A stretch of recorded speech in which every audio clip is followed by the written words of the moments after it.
Already looked for life here, bringing you guys a brand new video. So Vjump finally came out. It felt like it was taking forever. I thought it normally comes out like around 11th or 12th, but it came out on the 15th, or I guess technically last night, but oh well. Yeah, not as much as what I was hoping for got revealed. We did get some other things. There was one thing that I'm not going to bother covering, and that was the Summon Skull Xyz. It's kind of just there. He's cool. I like his art. That's really all he's got going for it. It's such a missed opportunity with the Summon Skull stuff. But yeah, I'm probably going to break this down into 2 videos, maybe 3, I don't know.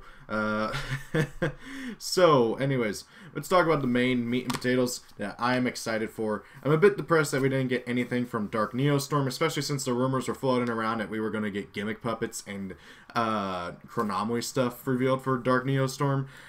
That would be really cool, but I digress. So, anyway, so I think this should be everything from Soul Burner to Structure Deck, that is, except, well, obviously the reprints. But however, we got a lot of cool new Salamangreat stuff that really I feel like is going to make the deck truly live up to the name great. First and foremost, we got Salamangreat Raccoon. He's a level 1 Fire Cybers effect monster, 400 attack, 800 defense. Really cool artwork on these cards as per usual. I love the Salamangreat archetype. They have such an interesting playstyle and cool artwork. Just always just not quite there yet. But however, this new stuff helps out a lot. So, Raccoon, basically when a Salamangreat monster you control is selected for an opponent's attack, you can send this card from your hand to the graveyard, then target those 2 battling monsters, gain life points equal to the attacking monster's attack. Also, your target monster cannot be destroyed by battle for the rest of the turn. And then, if he's in your graveyard, and the Salamangreat you control destroys an opponent's monster by battle and sends it to their graveyard, while this card is in your graveyard, add it to your hand. Really good effect overall. He's an annoying card. I love him. Just gain you life points. The deck has a weird thing for gaining life points. This is now what the 2nd or 3rd card that archetype has for gaining life points. The field spell has a weird life point gain effect that I never really understood, but this one actually makes sense and is actually pretty good overall. Basically, effectively making it's kind of like a hand trap version of Waboku, but only saves one of your monsters. But however, that's not bad at all, because if your opponent's attacking your little dude with BLS and you gain 3,000 life points, you're still going to have a surplus of life points than what you would have had if that BLS had gotten to finish its attack entirely. And then I like how he just adds himself back to your hand. That's really, really good. You're not going to have to like play a bunch of him because he does have that recursion effect, which is pretty great. And also, of course, the stats and level are pretty good. He's a level 1, so he's a Link Revo target. And also, the deck now has 2 Link 1s, so you can use them for those as well, which is great. Really good card overall. I think he's probably going to be a 1 of, maybe a 2 of, but considering how much searching Cybers have in general, I think he's probably going to be an easy 1 of. Next up, we got Salamangreat Gazelle. Level 3 Fire Cybers effect monster, 1500 attack, 1000 defense. You can only use both of its effects once per turn each. If a Salamangreat monster is sent to your graveyard, except Salamangreat Gazelle, you can spell summon this card from your hand. That is in general. It doesn't matter if it's destroyed by battle, card effect, sent there for a link material, fusion material, or what have you. You can just plop them on your field from your hand that easily. Really good right there. And then if he has no more special, you can send a Salamangreat card from your deck to the graveyard. Again, really good as well. Just being able to load up your graveyard. Really like that. And it's any card, not just monsters or spells or traps or whatever. It's anything, which is really great. Gazelle, I can see being an easy 2 to 3 of in the deck, just because of how easy it is to summon, and also its level. And considering the deck now has a rank 3, being the first Xyz from the Vrain's era that we know of, yeah, you're going to want to play Gazelle to be able to make him. And then we got, so there's been a bit of a debate on how you say this thing's name. Salamangreat Spinny or Spinny, I don't know. I just know that the first thing that I thought of when I saw it was that it kind of looks like a volcanic card, and that it's basically freaking Sonic the Hedgehog, but he's not. I guess he's more all based off of like a bearded dragon from the looks of it, but no, wait, no, Armadillo. Duh, I'm an idiot. So He's a level 3 fire cyber's effect, 1,000 attack, 1,500 defense. Yeah, that's a flip around of Gazelle. Pretty cool. If you control a Salamangreat card, you can discard this card and target one face-up monster. It gains 500 attack until the end of the turn. By the way, both its effects are once per turns each. Hard once per turns, that is. And then if you control a Salamangreat monster other than itself, you can spell summon this card from your graveyard, but banish it if it leaves the field. So right off the bat, if you have this thing and Raccoon, Gazelle, and you like link off or something, and you summon Gazelle from your hand, and you can use Spinny's effect, pitching him, targeting Gazelle, give Gazelle 500 more attack, that doesn't matter. Use his effect in graveyard, special summon him, make your Xyz, and then just go off from there. It's so stupid. I love it. And it's just, it doesn't matter how he got in the graveyard, but the fact that he can do that that easily and just get himself in the graveyard is really good. And the 500 attack, it might not seem like much, but it can come in handy every now and then, especially with like Heat Leo and stuff, who's still the deck's main beater. Really good card overall. I wish the effect to pitch him to gain 500 was a quick effect. Then the deck would have him in Colute, but oh well. And then we got Salamangreat Fowl, who I guess is a peacock. Cyber's effect monster, level 4, for 1,800 attack, 200 defense. Everybody's freaking out because, oh, Rekindling, but Rekindling's still at 1, and honestly, considering I believe this is the only Salamangreat card with 200 defense, I'm probably wrong on that.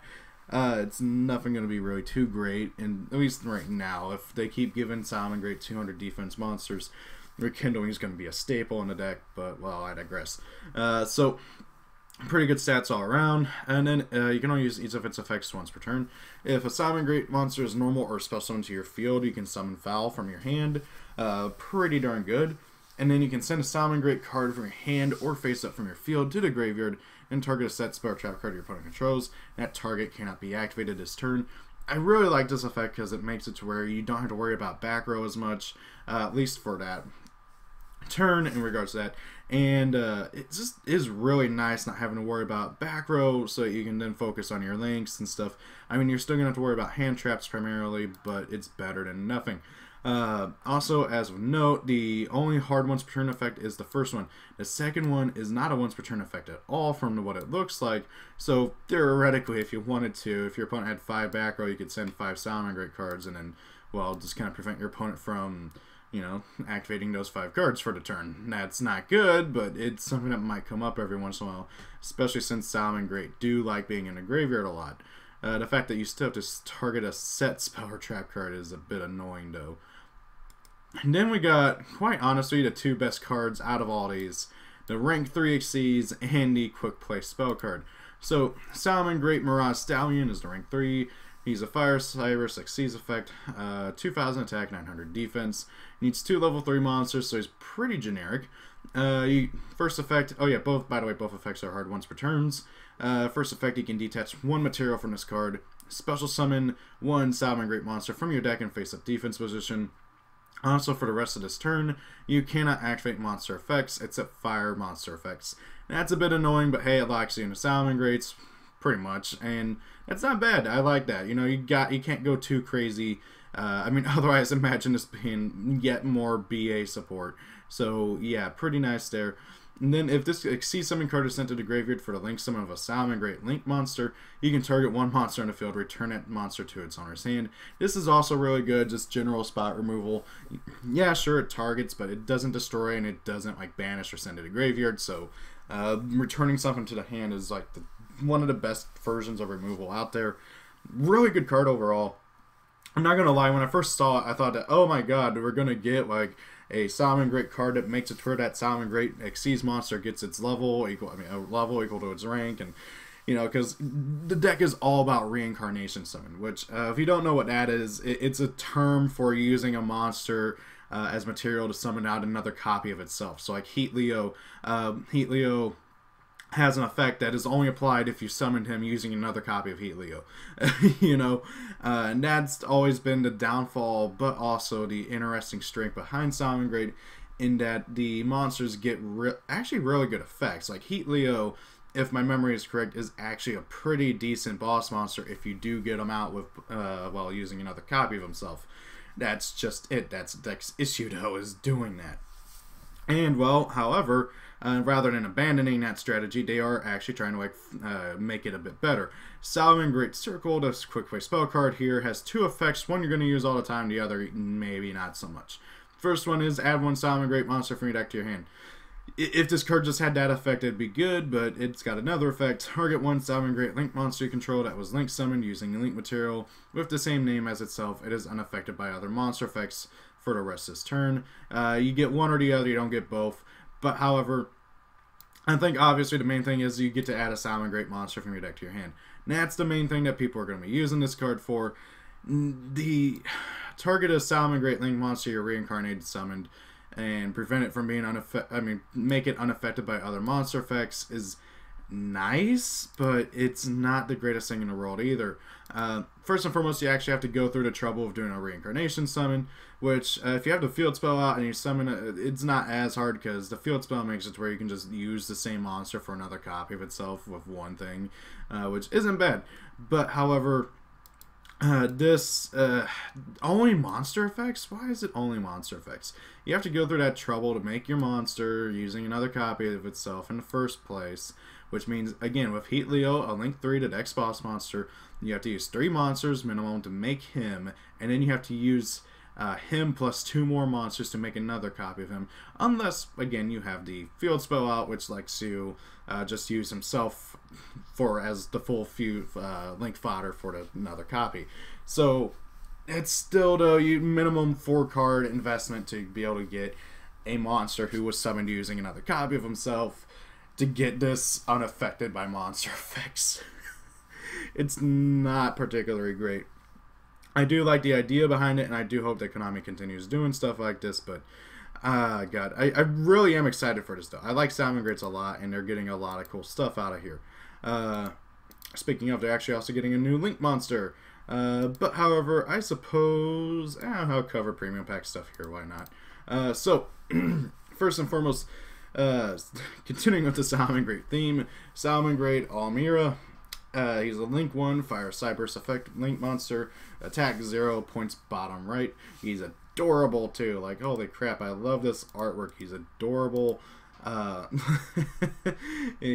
don't know what he's supposed to be. He looks like a jackalope with wings, which is just weird, but okay, whatever.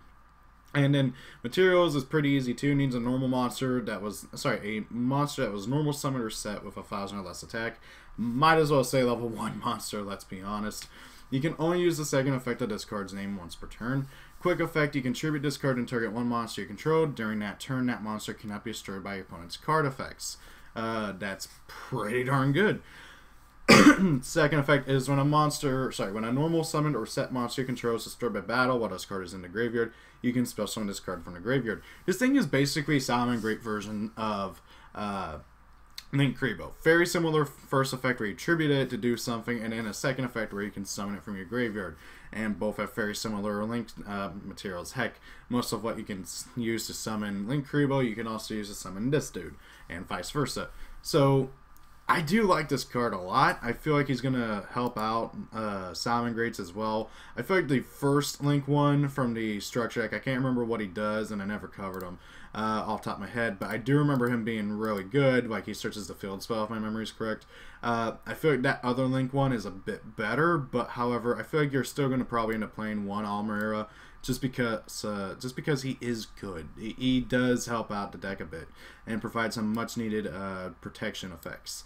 And then, of course, has an easy way of summoning him back. The only thing is you have to let one of your normal summon or set monsters get destroyed by battle, which is a bit annoying because you're going to be using them for Link fodder 10-to-1 times, you know? But oh well. Next up, we got Rose Belle of Revelation, which beautiful card art. Again, like, I love all these card arts. This is for the premium pack of next year, which premium pack, for those who don't know, pretty much always has either anime or manga cards that never got printed or cards that are based off of the anime or manga. This is where we got like Vision Hero Phion and stuff like that. There's usually most of it's like reprints, but like there's usually like 6 or 8 cards that are brand new, and I think this should be like all of them unless we get something that's a surprise. So Rose Belle of Revelation. Revelation. You can only use one of the effects of this card's name once per turn. So it's a hard once per turn, and you can only use one effect or the other. You can't use both.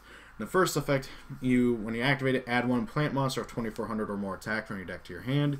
And then if it's in your graveyard, you can banish it from your graveyard, special summon one plant monster of 2400 or more attack from your hand.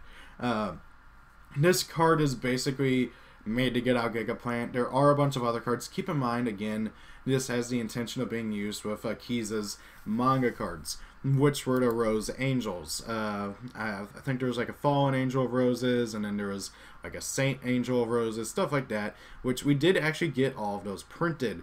They aren't bad, but they aren't particularly great. Their biggest issue always was getting them out on the field, and this card does help out with that. But, however, what I think most people are thinking of when they see this card is good old Gigaplant, which is kind of a given. Gigaplant is still one of the best plant monsters in general. Just basically literally being a red MD for plants. But, however, he is always been a bit of an issue because you can't just plop him on the field for easy like red MD. And then also there's the issue that he's a Gemini. So this does help out. This does get you to him, to your hand. But, however, why do that when you can just lone fire him out? So I feel like this card, it's going to have its uses, but lone fire does the same thing basically, but gets it right on the field instantly. But hey, search power is never a bad thing too. Then we got Synchro Transcend. Let's see here. It's a quick play spell. Target one Synchro monster your opponent controls. Special summon a Synchro monster from your extra deck that is one level higher, but it cannot activate its effects this turn. That's cool and all, but who actually plays Synchros these days? I like the idea of it. It's kind of like, oh, you got a Synchro monster, I can one-up you, literally. Memories of Hope. You can only activate this card, one card with this card's name per turn. This card, this is it here. Draw cards from your deck equal to number Xyz monsters you control. Again, like with a lot of cards that are released based on sets or things from past, this would have been a lot better pre-Master Rule 4. Like, oh my god, I would have loved this for my Heraldics back in the day.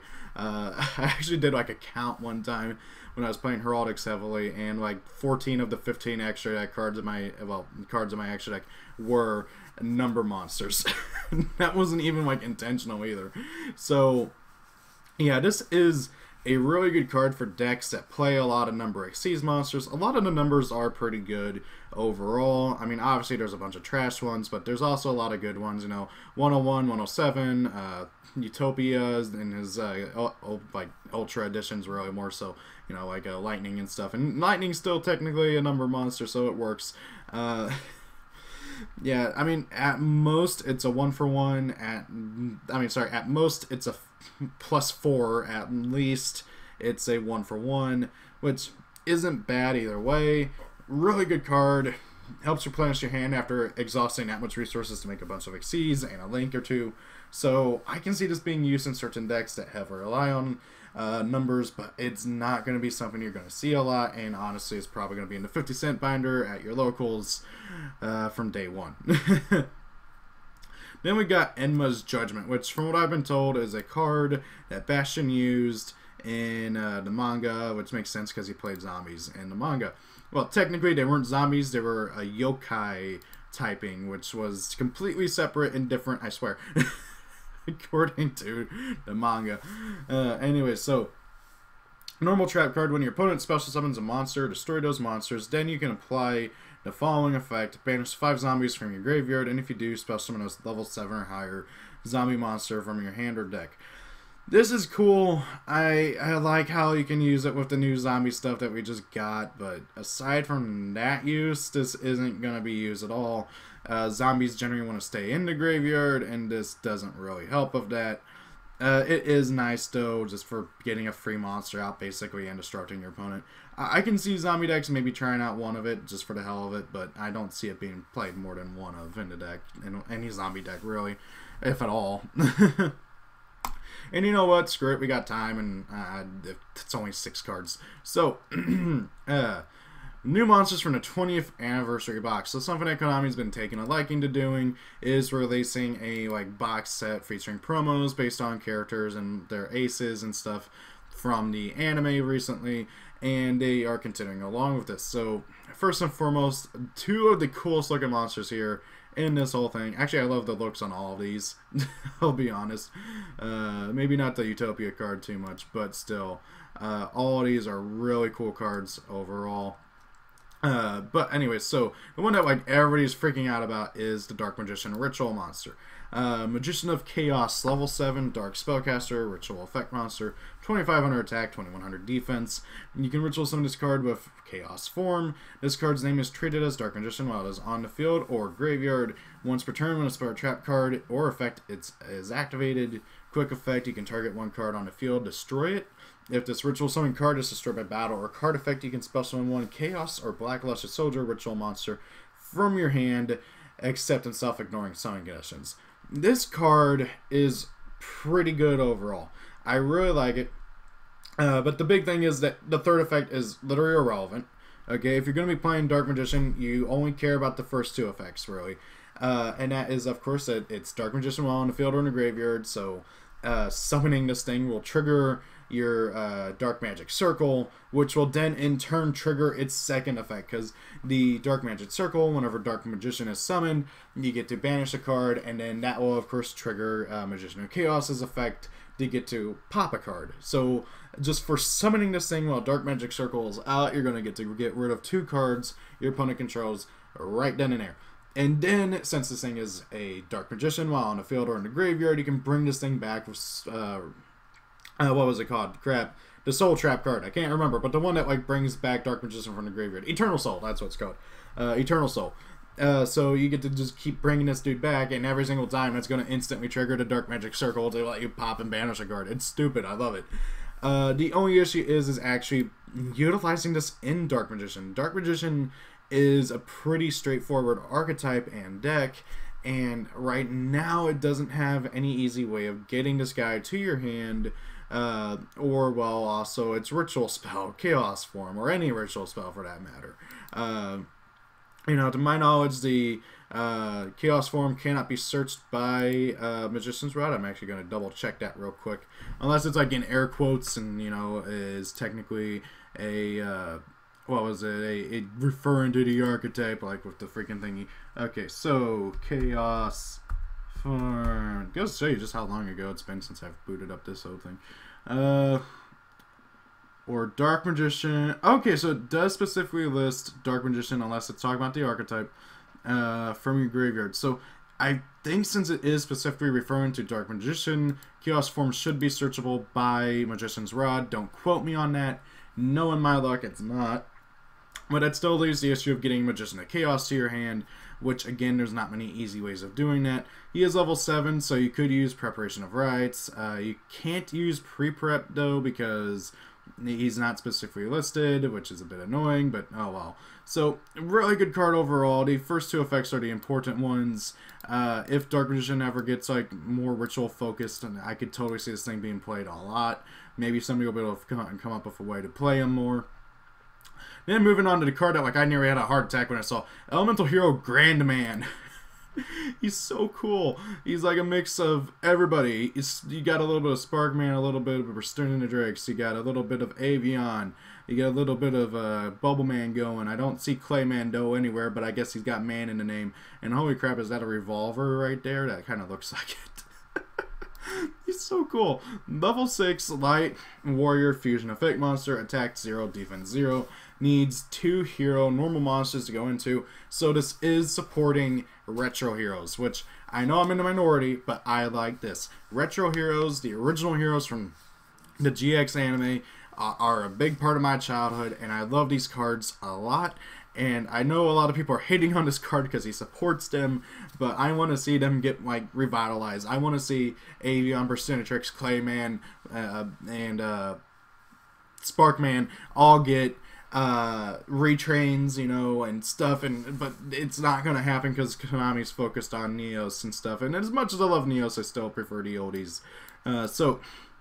He gains 300 attack times the level of total level of its fusion materials. So if you use 2 Sparkman, which if you're playing retro heroes, that would be what you're going for, you would get them to, I believe, 2,400 because, well, 8 stars times 3, 24, if my math is right.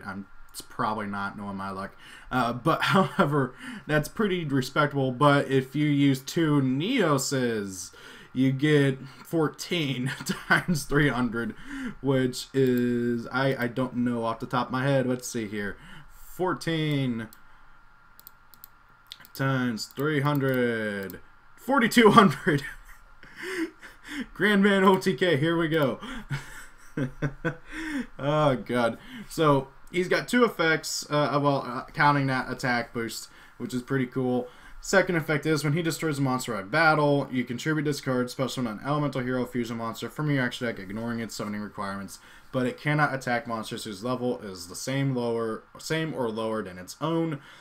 This is a pretty good effect, just being able to cheese out the more powerful elemental hero fusion monsters. It ignores the summoning conditions, so you can get out really obnoxiously powerful elemental hero fusions. You can get out the Omni heroes, you can get out the originals.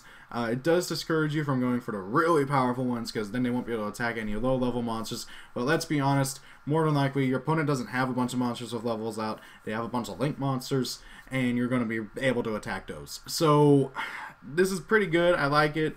He's not the best thing in the world. He's not what heroes needed, really, but I do love him. Partly purely for the aesthetic, and partly because I freaking love the old heroes. Oh, God. Moving on, we got Signal Warrior and Utano Mappa. What is words? So, Signal Warrior, he's a level 7 Light Warrior Synchro monster effect. Happens to look like Yusei's Dual Runner transformed into Yusei, and yet still looks like a Transformer. I love it. Once per turn, oh yeah, he needs a tuner plus a non-tuner, 2,400 attack, 1,000 defense, level 7. Once per turn during each standby phase, place 1 signal counter on this card and all face-up cards in the field zones. This card with a signal counter cannot be destroyed by battle or an opponent's card effect. Really good, just blockage right there. I mean, that literally makes him a freaking Beals. I mean, granted, he got to wait a turn, but still, that's pretty obnoxious. Then, third effect, once per turn, you can remove signal counters from either side of the field to activate 1 of these effects. 4, inflict 800 damage to your opponent. 7, draw 1 card. 10, destroy 1 card. So you might be thinking, wow, this sucks a lot. Well, he's literally a monster version of a little field spell called, let's see here, Speed World 2. So everybody knows how in the Yu-Gi-Oh! 5D's anime, you do speed duels, and at the beginning of those duels, which a lot of you probably don't know unless you watched you know, the anime, you would know that there is the field spells, the speed worlds. They automatically start at the beginning of a speed duel, and they have some effects. And Speed World 2 was introduced at some point in the series. I never got super far into 5Ds, but this basically is Speed World 2 in monster form. Now this is, let's see here. Yep, there it is. See. Gets a speed counter during its standby phase, refill 1 speed spell card in your hand, and then, well, get rid of 4 counters or whatever to do these things. And it's, yeah, literally just Speed World 2 in monster form, which is hilarious. Now, does that make him good or bad? Not really. I mean, he's not particularly good. He's not particularly bad. And the big thing is that really does apply for him is the fact that he cannot be destroyed by battle or card effect while having a counter on him. Now, granted, your opponent can still YgoAmino him. He'll auto lose all his counters and then run over him. But, however, I do like how he is immune to destruction, period, while having a counter on him. I really like that. I know I'm in a minority with that, and a lot of people are calling this like the second worst card in this, but I don't know. Utano Mappa. I'm honestly gonna be honest. I actually am kind of looking forward to this card. So he's a level 4 Light Warrior effect monster, 1500 attack, 1500 defense. He is also always treated as a Subababa, Gagaga, Go, and Dododo card. You can only use this card's name's effect once per turn. During your main phase, you cannot summon monsters from your action deck except for exceeds monsters for the rest of this turn. Also, special summon from your hand in defense position 0 or 1 monster from each of these categories, each. Except himself. Subababa, Gagaga, Go, or Dododo monster. So this helps out So for those who don't know, this is for Yuma's deck, you know, he doesn't just play like Utopia stuff, you know, Utopia is his boss monster, but his main deck is comprised of 4 different onomatopoeia-based archetypes, those being Zubababa, Gagaga, Go-Go-Go, Do-Do-Do. Now, Gagaga is the main one, followed by Go-Go-Go, Do-Do-Do, and then Zubababa. Zubababa has, like, no support, Do-Do-Do has some pretty okay support, Go-Go-Go has actually some half-decent support, and then Gagaga has a bunch of it that is, like, just awesome, and is the best out of all of those onomatopoeia archetypes. Now, granted, for the most part, these archetypes are made to be used together, but however, they also function just fine by themselves. And I really like the fact that this card lets you try and, you know, make use of all of them. Theoretically, if you normal summon this and you have 4 of the other dudes, 1 of each in your hand, you can basically treat this thing like an Ojama Red and plop out your entire hand onto your board. Now, granted, you're only going to be able to make 1 Xyz monster. And so, yeah, again, if this card was released pre-Master Rule 4, I'd be more excited for it, but because of Master Rule 4 and locking it into Xyz monsters with this card's effect, it's rather annoying. Now, granted, I haven't messed around with Gagaga or heck any of the onomatopoeia archetypes since Master Rule 4 kicked in, so I have no idea how effectively Gagagas can make a Link monster and then follow that up with an Xyz monster. I kind of doubt it that they can do much, but it would be really cool to see this card to help out the deck quite a bit. I do wish that it could summon the monsters from the deck instead, though, because that'd be really nice, but oh well. And we got, talk about a disappointment here, Odd Eyes Advanced Dragon and Backup Supervisor. So I actually really like Backup Supervisor. I want to like Advanced Dragon, and I'm trying to think of ways I can use them, but the more I look at him, the more he just looks like Blue Eyes support more than freaking Odd Eyes support. So, Odd Eyes Advanced Dragon. Cool artwork aside, he's level 8 Dark Dragon effect monster, 3,000 attack, 2,500 defense. You can also tribute summon this card by tributing only 1 level 5 or higher monster. Cool. You can only use this card's name effect once per turn.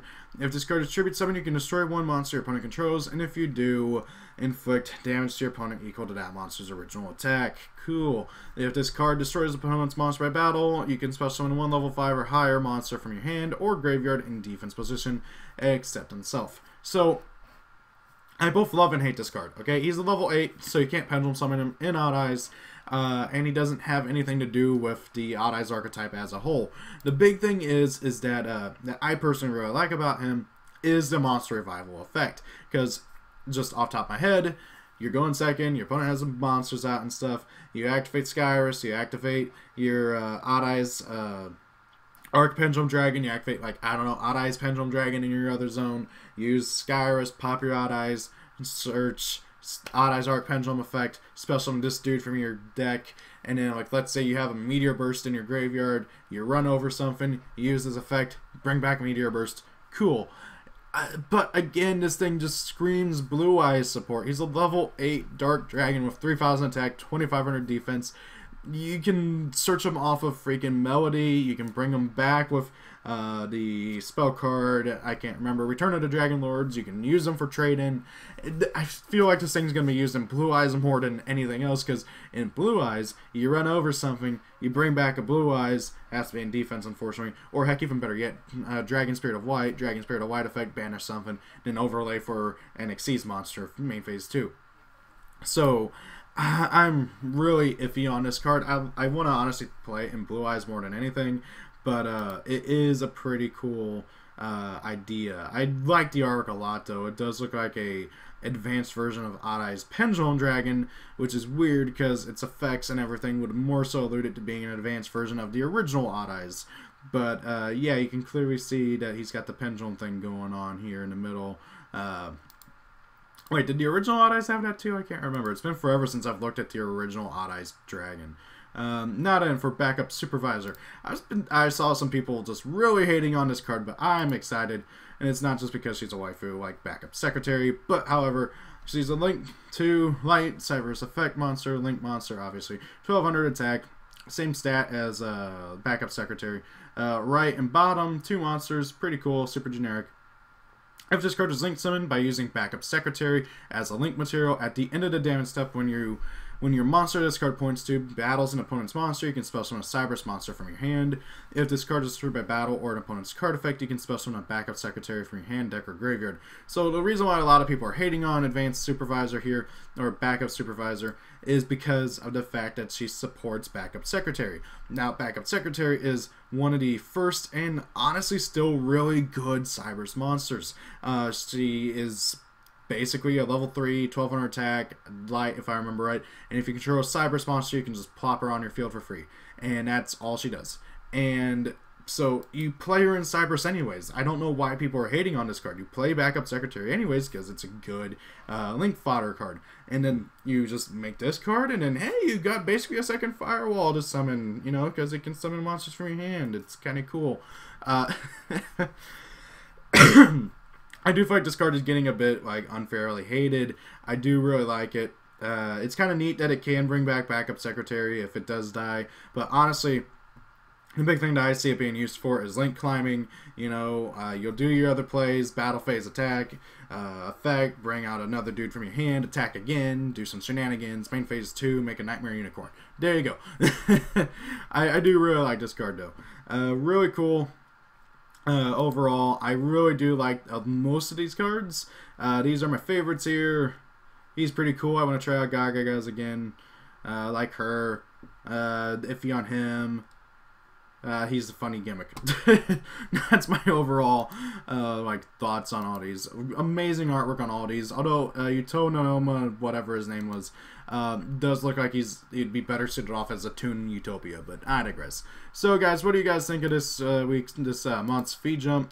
Personally, yeah, I was a bit disappointed. I was really looking forward to seeing a lot out of Dark Neostorm, maybe wrap up Link Frames Pack 2, but considering that Frames Pack 2 comes out in like a week or so, like if even that, I don't know, I guess we won't have to wait too long till leaks come out. So guys, what do you guys think? Thank you all for watching. Have a great day. If it's your birthday, happy birthday. See you all later. Peace out and goodbye.